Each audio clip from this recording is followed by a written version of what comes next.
सगळे कोण आहे तुम आगे बढ़ो, सगळ्यांची संघर्ष आगे बढ़ो. समस्या आहे त्या सोडवण्याकरता त्या आजच्या मार्फत त्या लोकांना तिथून आपल्या स्वतःच्या कंप्लेंट टाकते की घंटा गाडी नाही आली, समजा पाणी नाही आलं, स्वच्छता नाही, स्ट्रीट लाईट नाही लागला. तर ह्या गोष्टी सोडवण्याकरता आम्ही एक हेल्पलाईन नंबर करून काढणार आहोत आणि जेणेकरून त्याचा आम्हाला उपयोग होणार आहे आणि जनतेलाही त्याचा उपयोग होणार आहे. त्याचप्रमाणे आमच्या शहरामध्ये साहेब आपल्याला सांगू इच्छितो की शासकीय जागेवर घरकुलांसाठी जागेला परवानगी आपण द्यावी. त्याचप्रमाणे घरकुलाला जागा द्यावी. त्याचप्रमाणे जी अतिक्रमणित घरं आहेत ती नियमानुसार करण्यात यावी जेणेकरून त्या लोकांच्या नावावर त्यांचा सातबारा झाला पाहिजे.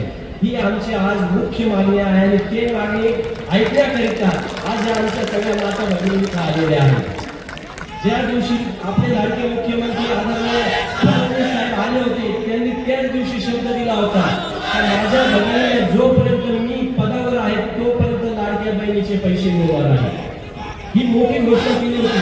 त्या दिवशी त्यांनी आपल्या शहराचं पालकत्व घेतलं होतं. पण पालकत्व घेत असताना त्यांनी सांगितलं होतं का तुम्ही नगराध्यक्ष आणि खालचे 30 नगरसेवक निवडून द्या, मी आपल्या शहराचे सर्व कामं मार्गी लावतो.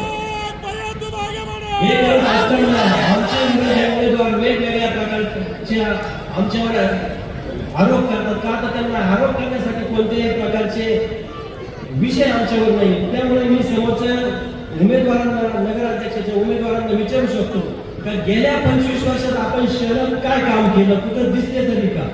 2006चा पूर आला, 2019चा पूर आला, आता 2 महिन्यापूर्वी ज्यावेळी खडकीला पूर आला, मी असेल, आमचे सर्व संजीवनी प्रतिष्ठान असेल, आमचे सर्व नगरसेवक असतील, त्या पाण्यात जाऊन काम करत होतो, लोकांना मदत करत होतो, त्यांना अन्न वाटत होतो. त्यावेळी हे उमेदवार कुठे होते? ज्यावेळी करोना आला, ज्यावेळी संजीवनी आम्ही ज्यावेळी विवेक भाईंना एक मागणी केली का करोना आलेला आहे, शहरात बेड शिल्लक नाही, आपल्याला काहीतरी केलं पाहिजे, त्यांनी कोणताही विचार न करता सांगितलं युवा प्रतिष्ठान मार्फत तुम्हाला काय करायचं करा. 45 लाख रुपये खर्च करून आत्मामालिकच्या स्कूलमध्ये आपण ICU 40 ICU बेड आणि 400 बेडचं कोविड सेंटर उभं केलं आणि त्याच्यातून हजारो लोकांना आपण सेवा दिली. ही सेवा नुसती सेवा नाही दिली तर ती सेवा देत असताना कुटुंबातील एक व्यक्ती रोज त्यांच्याबरोबर जेवायला होतो. त्यावेळी आपण कुठे होतो? शहराची घरपट्टी ज्यावेळी 2022ला वाढीव केली, डबल केली, मी आणि माझे सहकारी छत्रपती शिवाजी महाराज पुतळ्याजवळ 8 दिवस आम्ही तिथे उपोषणाला बसलो. ना आमदारांना ना प्रशासनाला वाटलं का हे उपोषण सुटलं पाहिजे, कारण त्यांची इच्छा होती का महसूल गोळा झाला पाहिजे नगरपालिकेला आणि तो त्याच्यातून कामं करून मोठ्या प्रमाणात भ्रष्टाचार करायचा होता. परंतु आमच्या कोपरगावच्या प्रथम आमदार सौ स्नेहलताताई कोल्हे आल्या आणि त्यांनी मंत्री महोदयांशी बोलून ती पट्टी पूर्ववत केली. त्यामुळे आज आपल्याला जुन्याप्रमाणे पाणीपट्टी आणि घरपट्टी होती. हे एक मोठं काम आम्ही केलं. त्यावेळी तुम्हाला त्या स्टेजवर येऊशी सुद्धा वाटलं नाही का आज तुम्ही म्हणतात का मला शहराची सेवा करायची. ज्यावेळी शहरात भोंगा अतिक्रमण झालं, छोटे मोठे व्यापारी त्यांचे दुकानं गेले, विस्थापित झाले, त्यावेळी आपण कुठे होतो? त्यावेळी आपण कुठे रोडवर दिसले नाही. हनुमान नगरमध्ये आमचा एक युवक गटारीत पडून त्यात मृत्युमुखी पडला, त्यावेळी आपण कुठे आले नाही. आम्ही प्रशासनाकडून त्याच्या कुटुंबाला पैसे मिळवून दिले. मुस्लिम धर्माची ज्या वेळी पवित्र ग्रंथाची विटंबना झाली, शहरात भरपूर प्रकारे मोठमोठे मोर्चे निघाले, त्यावेळी आपल्याला यायला वेळ नव्हता. शहरात छत्रपती शिवाजी महाराज असतील, संभाजी महाराज असतील, भारतरत्न डॉक्टर बाबासाहेब आंबेडकर, महात्मा ज्योतिबा फुले, लोकशाही अण्णाभाऊ साठे असतील, आज संत जनार्दन महाराजांची जयंती, गणपती उत्सव, नवरात्र, या 20 वर्षात 25 वर्षात आपण कधी जयंत्या पुण्यतिथ्या केल्यात का? कधीही दिसले नाही. आज 25 वर्षानंतर त्यांना पुढे आला आणि ते म्हणतात मला शहराची सेवा करायची. शहराची सेवा का करायची? तर त्यांना भविष्यकाळाने सांगितलं म्हणून शहराची सेवा करायची. पण आम्हाला 21 जणांना आमच्या कर्तृत्वावर विश्वास आहे, आमच्या नेतृत्वावर आमच्यावर विश्वास आहे, म्हणून आम्हाला शहराची सेवा करायची. म्हणून आम्ही तुमच्याकडे ही सत्ता मागतो आहे. आम्हाला सत्ता ही पद भोगायला नाही, आपली सेवा करण्यासाठी पाहिजे आहे. म्हणून मी आपल्याला सर्वांना या सगळ्यांच्या साक्षीने एक कळकळीची विनंती करतो की या शहरात आपल्याला परिवर्तन करायचं आहे. हा भ्रष्टाचार मुक्त प्रशासन, स्वच्छ रस्ते, चांगल्या क्वालिटीचे रस्ते, स्वच्छ पाणी, आरोग्य आणि शहरात चांगले वॉकिंग ट्रॅक, गार्डन, जिम, नदीच्या कडेला वॉकिंग ट्रॅक अशी अनेक कामे करायची आहेत, ज्याची कामे आम्ही सुरुवात सुद्धा केलेली आहे. तर ही कामे करण्याकरिता मी व माझ्या 30 सहकाऱ्यांना भारतीय जनता पार्टी RPI व मित्र पक्षाच्या चिन्हावर आम्ही सर्वजण उभे आहोत. आमचे चिन्ह कमळ आहे, काहींचं छत्री आहे आणि 4 नंबर प्रभागामध्ये एक कपशी आहे. तर आपण सर्वजण मित्र जमलेल्या माझ्या माता भगिनी, आपले मित्र कंपनी, आपल्या पाहुण्या रावळ्यांना सांगा की या परिवर्तनाच्या लढाईत आपण सर्वजणांनी आपलं पवित्र मन आमच्या भारतीय जनता पार्टी RPI मित्र पक्षांच्या चिन्हासमोरील बटन दाबून आम्हाला प्रचंड मताने विजय करायचा आहे. भागातल्या तरुणांना हाताला काम मिळालं पाहिजे आणि म्हणून कोले परिवार पराभव झाला आणि म्हणून थांबला असा मुळीच नाही. जेव्हा पराभव झाला त्याच्यानंतर दुप्पट ताकदीने आमचा परिवार काम करत असतो. म्हणून आमचं माणुसकीचं नातं आहे. सगळ्या जाती धर्मांना सोबत घेऊन स्वर्गीय कोले साहेबांचा जो आम्हाला आदर्श आहे त्या आदर्शावर आम्ही विचारांच्यावर आम्ही काम करत आहोत. आणि म्हणून अचानक 25 वर्षांनी उतरायचं आणि वाटते तसे आरोप करायचे. मी जे शब्द बोलले नाही ते शब्द सुद्धा कोपरगाव शहरवासियांना भडकवण्यासाठी माझ्या तोंडी घालायचे आणि माझा एकेरी उल्लेख करायचा आणि बाईने असं केलं म्हणून काम केलं असा उल्लेख करणं या वयात शोभा देत नाही. नगराध्यक्ष पदाच्या उमेदवारांना मी एकच सांगते, हो बाई असल्याचा मला सार्थ अभिमान आहे. मी अहिल्याची लेक आहे, मी जिजाऊची लेक आहे आणि मी समर्थपणे काम करणारे आहे. आणि म्हणून मी अचानक राजकारणात नाही आले. समाजकारण हा माझा राजकारणाचा पाया आहे. माता भगिनींसाठी महिला सोबतीकरणाचं आणि महिला सक्षमीकरणाचं मी काम करत आहे. आणि म्हणून सगळ्यात महत्वाचं काम मी त्या काळात स्वच्छ पाणी पुरवठा शहराला व्हावा म्हणून धरणातून पाईपलाईन जर मिळाली तर बरं होईल म्हणून देवाभाऊंनी मदत करायचं ठरवलं. यांना वाटलं स्वच्छ पाणी आलं तर काय कायमच आमदारकी यांच्याकडे राहील म्हणून त्याच्यात अडथळे आणण्याचे प्रयत्न केले आणि आता चोराच्या उलट्या बोंबा चालल्या की कोलेताईनेच अडथळे आणले. अहो मी माता भगिनीमधली एक आहे. महिलांना पाण्याचा प्रश्न किती गंभीर असतो याची मला जाणीव आहे आणि माझं तेच एक स्वप्न होतं की महिलांचा पाण्याचा प्रश्न सोडवायचा. परंतु त्याच्यात अडथळे आणले आणि रोज माझ्या विरुद्ध टीका टिप्पणी चालायची. अशा पद्धतीने मला उलट त्रास देण्याचा प्रयत्न केला. आजच्या नगराध्यक्ष उमेदवार महिलांचे मेळावे घेतात. लोणचे करा, पापड करा, ब्लाऊज शिवा, परकर शिवा, मी मार्केटिंग करतो. आता इतके दिवस झोपले होते का? तेव्हा कोणी हात धरला? म्हणजे मोठ्या लोकांना फसवून झालं आणि आता आमच्या या लाडक्या माता भगिनींना फसवायचा उद्योग सुरू केला. असं मी आणि मित्रांनी म्हणतो, महिला भगिनी फसू नका. तुम्ही आपल्या मागे भक्कम आपले मुख्यमंत्री देवाभाऊ आहे आणि आपलं हे भक्कम सरकार आहे, महसूल मंत्री आहेत, आपले सगळे प्रश्न मिटणार आहे. आणि म्हणून माझी कळकळीची विनंती आहे साहेब, आमच्या नगर परिषद हद्दीमध्ये 20 झोपडपट्टी आहेत.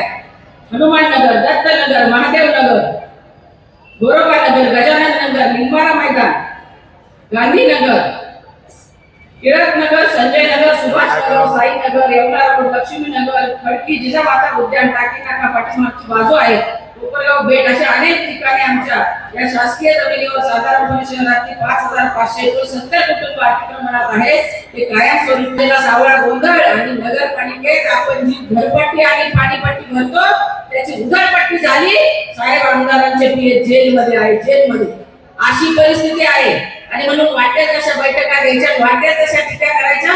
आम्ही खरं काम करणारे आहोत आणि म्हणून आजही सत्ता असो नसो स्वर्गीय कोल्हे साहेबांच्या विचारांचा कार्यकर्ता माननीय बिपिन दादांचा, भैयांचा आणि माझ्या माता मावल्या आम्हाला जोडून आहेत. कारण आमच्या परिवारावर विश्वास आहे आणि भारतीय जनता पार्टी आणि आपल्या या मित्र पक्षाचे सगळे उमेदवार जे इथे गेलेले आहेत त्यांच्यावर सुद्धा सगळ्यांचा विश्वास आहे. आणि म्हणून निश्चित विधिमंडळात पर्यंत गेले पण राजकीय कुरघोड्या होत असतात. परंतु तरी सुद्धा आम्ही थांबलोय नाही, थकलोय नाही आणि काम करतच आहे. आणि म्हणून माझी एक विनंती आहे साहेब, आमच्या या सगळ्या मागण्या आम्ही ज्या मांडल्या त्या आपण पूर्ण कराव्यात. आणि मतदार बंधू भगिनींना मी पुन्हा कळकळीची विनंती करते की आमच्यावर विश्वास ठेवा, मुख्यमंत्र्यांवर विश्वास ठेवा, महसूल मंत्र्यांवर विश्वास ठेवा आणि सरकारवर विश्वास ठेवून आपण आमचे नगराध्यक्ष पदाचे तरुण तडफदार धावपळ करणारे, धडपड करणारे, सामान्य गरीब माणसासाठी धावणारे जे उमेदवार आहेत परागभाऊ संधान यांना आपण नगराध्यक्ष म्हणून आपली सेवा करण्याची संधी द्या. आणि आपले नगरसेवक आणि नगरसेवक जे आहेत त्यांच्या कमळ या चिन्हावर, छत्री कपश या चिन्हावर बटन दाबून आपण आपली सेवा करण्याची संधी द्यावी अशी कळकळीची विनंती मी आपल्याला करते. जय हिंद, जय महाराष्ट्र, जय कोकण. लोकप्रतिनिधींनी सांगायचं आणि शिवांनी ऐकायचं कुठलाही नगरसेवक नगराध्यक्ष अस्तित्वात नव्हता, परंतु त्याबद्दल आपल्या पदरात फक्त नैराश्यच त्या ठिकाणी मिळाली हे आवर्जून मी या निमित्ताने आपल्या समोर सांगू इच्छितो.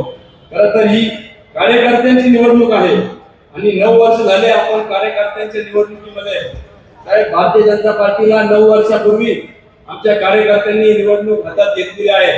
11 वर्षापूर्वी आपण या निवडणुकीमध्ये आमदार म्हणून कोल्हेताईंना निवडून दिलं होतं आमदारकीला. त्याच्यानंतर कुठल्याही ठिकाणी लोकसभेमध्ये आपली युती झाली, भारतीय जनता पार्टीचं चिन्ह या ठिकाणी नव्हतं. आमदारकीला देखील आपल्या सूचनेने आम्ही त्या ठिकाणी थांबलो आणि भारत आणि राज्य मजबूत करण्याच्या दृष्टिकोनाने आम्ही प्रामाणिक काम त्या ठिकाणी केलं आणि म्हणून त्यावेळेस देखील आपण थांबलो, परंतु विरोधक त्याचा गैरअर्थ काढताय आणि म्हणून आमच्या कार्यकर्त्यांनी शहर असो ग्रामीण असो ही निवडणूक आता हाती घेतलेली आहे. खरं तर 11 वर्षापूर्वी आमच्या कार्यकर्त्यांवर भारतीय जनता पार्टीचा गुलाल आपल्या अंगावर पडला, बरोबर आहे का नाही? त्याच्यानंतर मात्र नगरपालिका आली, त्यांच्याकडे गेली, जिल्हा परिषद, पंचायत समिती, आमदारकी, दुसरी आमदारकी, सातत्याने 11 वर्ष त्यांच्याकडे हे सगळे सत्ता केंद्र केंद्रीकरित झालेले आहे. याचा खऱ्या अर्थाने सत्तेचा समतोल जर साधायचा असेल तर आपल्याला भारतीय जनता पार्टीचं कमळ फुलवण्याची अतिशय आवश्यकता या निमित्ताने या ठिकाणी झालेली आहे. अनेकदा विरोधक आपण ऐकतो 4000 कोटी खर्च केला, 4000 कोटी खर्च केला. प्रत्येक नागरिकावर जर हा खर्च टाकला तर 1.5 लाखाहून अधिकची संख्या प्रत्येकाला आपल्याला मिळू शकते एवढी कोटीचे गप्पा करतात, परंतु प्रत्यक्ष त्या ठिकाणी कुठलंही काम या ठिकाणी झालेलं नाही. टक्केवारीचा साम्राज्य या लोकप्रतिनिधींच्या कारकिर्दीमध्ये त्या ठिकाणी झालेला आहे. मागच्या वेळी नगरसेवक जरी जास्त आले परंतु नगराध्यक्ष आपला आलेला नव्हता, म्हणून अनेक काम करायला अडथळे आपल्याला त्या ठिकाणी अडचण आली. वेळोवेळी सत्तेत नसताना देखील आपण सातत्याने काम करत राहिलो. विश्वासनामा आपण 1,500 लोक ते 2,000 लोकांचे अभिप्राय आपल्याला जनतेच्या माध्यमातून मिळाले आणि त्याच्यानंतर आपण हा विश्वासनामा बनवलेला आहे. आपण या ठिकाणी फक्त एवढाच विश्वास देऊ इच्छितो की त्या विश्वासनाम्यामधले प्रत्येक गोष्टी आम्ही हे सत्यात उतरवणार आहोत. त्यातले काही गोष्टी आज आपण या ठिकाणी सिंगल ऍप असेल किंवा टोल फ्री नंबर असेल तो आपण आदरणीय बावनकुळे साहेबांच्या माध्यमातून लॉन्च केलेला आहे. एवढंच नव्हे तर प्रत्येकाला घरांचं जे स्वप्न आहे ते खऱ्या अर्थाने पूर्ण होताना आपल्याला बघायचं आहे आणि त्याकरता बावनकुळे साहेब आपल्यामध्ये आलेले आहेत. एकदा बावनकुळे साहेबांना तो प्रश्न मार्गी लावायचा आहे अशी सूचना आदरणीय देवेंद्रजींनी दिलेली आहे. आपली निवडणूक जशी पुढे गेली, वर्षाभरात मी आणि ताई आदरणीय मुख्यमंत्री साहेबांना भेटायला गेलो होतो. त्या ठिकाणी योगायोग बावनकुळे साहेब देखील होते आणि समोरासमोर खरं तर सांगायला आनंद होतो की बावनकुळे साहेबांना मुख्यमंत्र्यांनी सांगितलं की आपल्याला कोपरगावकरांचा घराचा प्रश्न कायमचा त्या ठिकाणी मिटवायचा आहे. आपल्याला त्यांचे 7 बारा उतारे त्यांच्या नावावर करायचे आहे आणि हेच शब्द खरं तर ऐकायला आम्ही सर्व कोपरगावकर आतुरतेने आपली या निमित्ताने साहेब वाट पाहत होतो. अनेक गोष्टी या ठिकाणी जर बघितलं आज आपल्या प्रत्येकाच्या डोक्यावर ज्यावेळेस कोल्हेताईंच्या कारकिर्दीमध्ये नगरपालिकेचा कारभार चालू होता, दरेकर मॅडम सीओ होत्या, 7 कोटी रुपयाच्या ठेवी आपल्या त्यावेळेस होत्या. नंतरच्या काळात त्या 40 लाखावर आल्या, परंतु आज जर बघितलं तर 6.5 कोटीवरून अधिकचा पैसा आपली देणेदारी आहे. इरिगेशनची आपली पाणीपट्टी थकलेली आहे. आमच्या युवकांना रोजगार त्या ठिकाणी अजून मिळत नाहीये.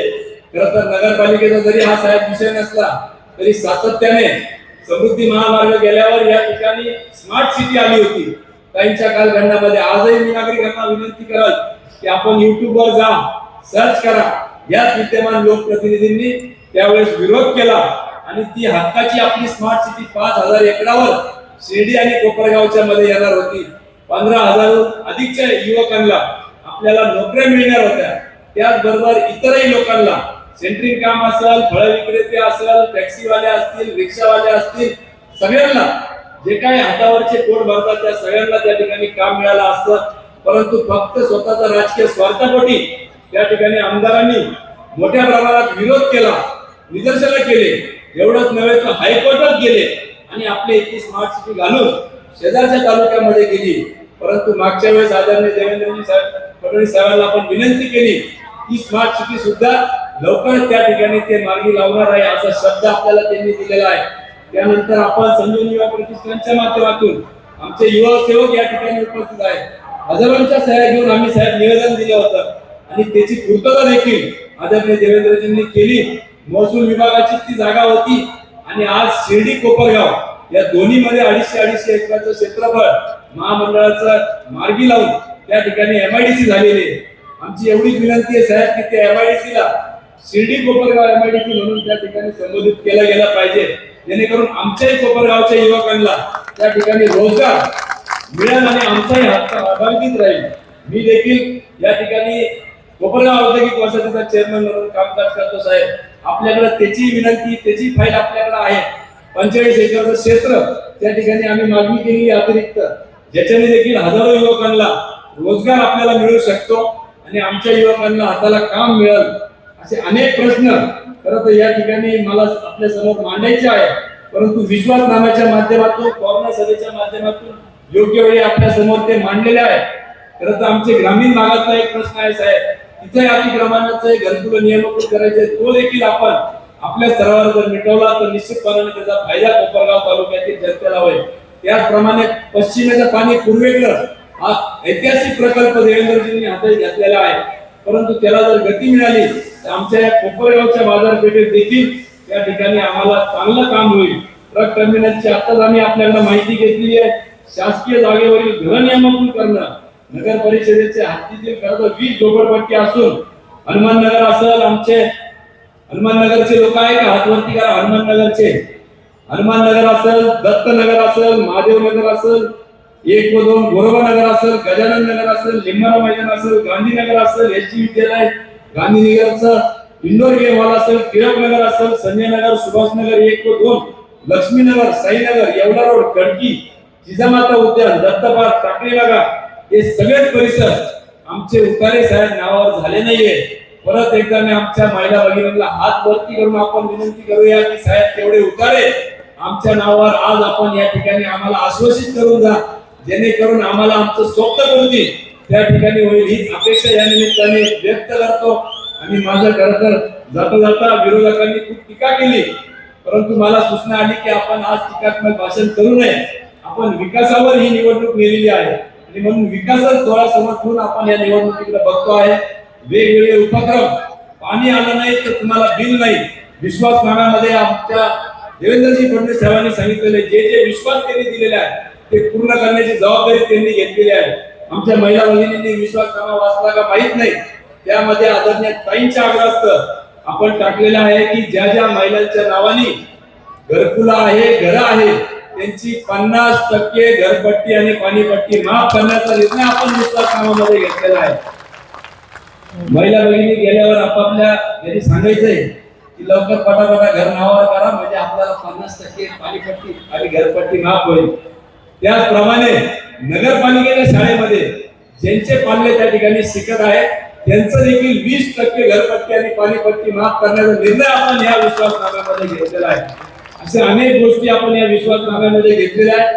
अधिकचा वेळ खरं तर मी घेणार नाही, आपल्याला ताईला ऐकायचंय, साहेबांना ऐकायचंय, परंतु जे काय आरोप, ट्रोल्स किंवा वेगवेगळ्या माध्यमातून होत आहे साहेब, खरं तर कुठली सत्तेतून आम्ही नसताना देखील अनेक प्रकारचे हल्ले वेगवेगळ्या माध्यमातून आमच्यावर होत आहे.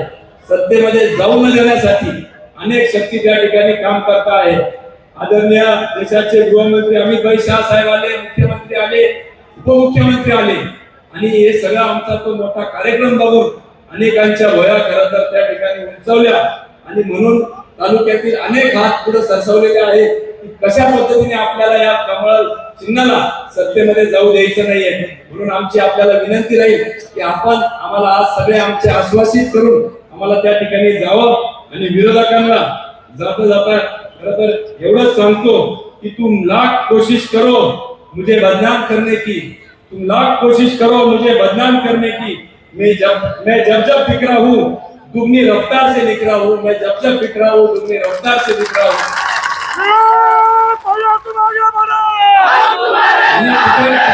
त्यांच्यावर या निमित्ताने करणार नाही. मगाशीच मला आमचे भाई भेटले, भैया आपला पण शेर एकदा तुम्ही त्या ठिकाणी सांगा, म्हणून मी त्यांचा हा शेर या निमित्ताने बोललो। परंतु हमें ना झुकने की आदत है, ना किसी को झुकाने की आदत है। हमें ना झुकने की आदत है, ना किसी को झुकाने की आदत है। हमें तो बस दिल से दिल मिलाने की आदत है। हमें तो बस दिल से दिल मिलाने की आदत है। धन्यवाद।